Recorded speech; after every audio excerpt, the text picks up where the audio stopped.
Lewis Hamilton crossed the line 0.849 seconds behind the podium. Not 5 seconds. Not 2. Less than 1 second. The width of a single mistake, a single hesitation, a single delayed word on the radio. And when the checkered flag fell, he didn't celebrate. He didn't smile. He got on the radio, and in that moment, something cracked. Something about the way Ferrari had handled the race had pushed him past frustration. Now Fred Vasseur has finally responded. But here's the problem. His answer was too calm, too careful.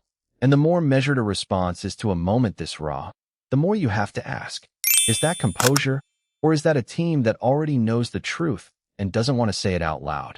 Because Hamilton did not lose this podium by 20 seconds. He lost it by less than 9/10 after spending the closing laps hunting for a gap that never quite opened. One earlier call, one better lap in qualifying, one faster decision on the pit wall. Any one of those, and we're not having this conversation. That's why this isn't just another fourth-place finish. This is the kind of margin that keeps a team up at night. Zandvoort. Narrow. Banked. Brutal to overtake on. Everyone on the grid knew that track position wasn't just important here, it was everything. Qualify in the wrong place, and even the fastest car in the field can spend an entire Sunday trapped in someone else's dirty air. Ferrari knew it too, and the stakes weren't abstract. Kimi Antonelli walked into the weekend with a 50-point cushion over Hamilton. Russell was breathing down his neck from behind. For a 7-time world champion chasing the one record that would put him beyond every driver in the sport's history, this wasn't a weekend to play it safe. This was a weekend to execute. Friday gave everyone a reason to believe. Hamilton went fourth fastest, within 0.2 of the pace setters. The car felt alive under him. He talked about Ferrari's progress in a way he hadn't in months. For a few hours, it looked like the platform he'd been waiting for had finally arrived. Then qualifying happened. And just like that, the hope from Friday was buried under Saturday's result. Both Ferraris, Hamilton and Charles Leclerc, were shut out of the positions their pace deserved. On almost any other track, that's recoverable. At Zandvoort, it's a death sentence. The race was now going to be decided by strategy, by timing, by whether the pit wall could think faster than the situation demanded. Here's what should worry Ferrari fans more than the lap time. Hamilton had been excited about his car's changes. Leclerc, in the very same garage, called his session a disaster. Same team, same car philosophy, two completely different realities. When your two drivers can't even agree on what happened, that's not a small crack, that's a fault line. Sunday belonged to Lando Norris, his second win in a row, with Antonelli trailing him home. But behind them, the real story was unfolding lap by lap, and it had nothing to do with who was winning. Russell had third place. Hamilton had, in stretches, the faster car. Lap after lap, he closed the gap, sat in Russell's mirrors, threatened, and never quite pulled the trigger. Not because he couldn't, because the moment kept slipping through his fingers. Then Albon and Sainz collided. Debris on track. Virtual safety car. That's the moment. That's where this race actually turned. The VSC gave Russell exactly what he needed. A reset, breathing room. A chance to protect the gap he'd been defending all afternoon. When racing resumed, Hamilton attacked with everything he had left. It wasn't enough. Russell crossed the line 0.849 seconds ahead. And through all of it, you could hear Hamilton's frustration building on the radio.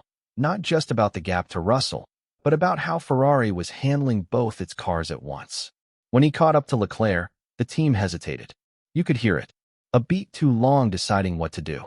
And every one of those beats cost time Hamilton didn't have to give away. He didn't blow up in the TV pen. He didn't throw his team under the bus in front of the cameras. He said the race was frustrating, and he said his real concerns would be handled privately, behind closed doors, with the people who make the decisions. Think about what that means. An emotional outburst fades by Monday. A 7-time world champion quietly filing a concern away to raise internally? That's not an emotional reaction. That's a diagnosis. And then he did something far more pointed than any complaint could have been. He mentioned Mercedes. Not as an attack. Almost in passing. But you don't get to spend 11 years inside the most ruthlessly efficient operation in the sport's history, winning championship after championship on the back of split-second calls, and then casually reference how they used to handle exactly this situation, without the comparison landing exactly where it was meant to land. Hamilton didn't need to say Ferrari failed him. He let you do the math yourself. And still, he said he was proud of Ferrari. Read that again, because it's the key to this entire story. This isn't a driver who's given up on his team. This is a driver who can feel the potential underneath him and is starting to wonder, out loud, whether that potential will ever consistently become a result. Vasseur pointed to qualifying, to the difficulty of overtaking at Zandvoort.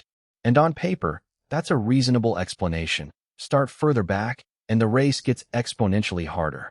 It's not wrong, but notice everything it conveniently avoids. It doesn't explain why the team hesitated when the two cars' strategies collided. It doesn't tell us whether Hamilton could have been freed earlier. And it definitely doesn't tell us whether Ferrari believes its process was right, or whether it just wants this story gone before the next lights go out. That silence isn't neutral. Silence, in a moment like this, is a choice. This is the second consecutive race where Ferrari had the pace to fight for a podium and left with neither car on it. Once is bad luck, twice is a pattern. And if the car is genuinely fast enough to fight, but the result keeps evaporating through qualifying errors and slow decisions, then the problem was never the car. It's the operation around it, which is exactly the problem Vasseur was brought in to fix. Meanwhile, look at what everyone else is doing. Mercedes is turning its form into control of the championship.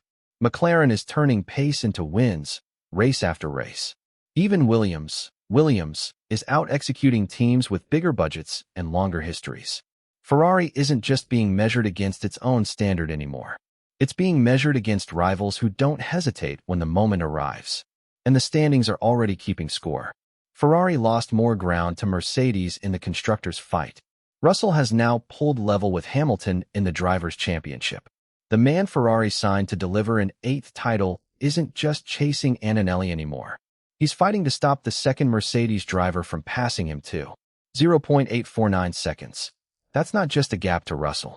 That's the distance between Ferrari's season going one way or the other. A compromised qualifying lap becomes traffic. Traffic becomes a delayed instruction. A delayed instruction becomes lost time. Lost time becomes a missed podium.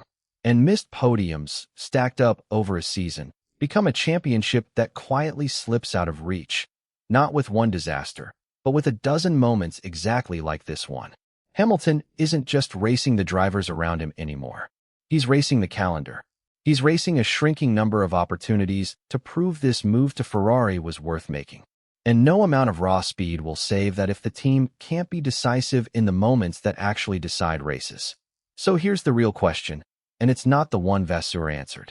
Does Ferrari genuinely believe qualifying alone cost Hamilton that podium? Or does the team already know its hesitation played a part, and would simply rather admit that in private than in front of the entire world? We won't get that answer from another press statement. We'll get it the next time Hamilton and Leclerc are on different strategies with a rival dead ahead. In that moment, Ferrari will have seconds, not minutes, to decide. If the call comes instantly, Zandvoort becomes the lesson that saved their season. If the same hesitation returns, Hamilton's frustration stops looking like an emotional radio message. It starts looking like he saw this coming before anyone else did. So, was Hamilton right to question Ferrari's race management? Or is strategy taking the blame for a car that simply wasn't fast enough on the day? Drop your take below.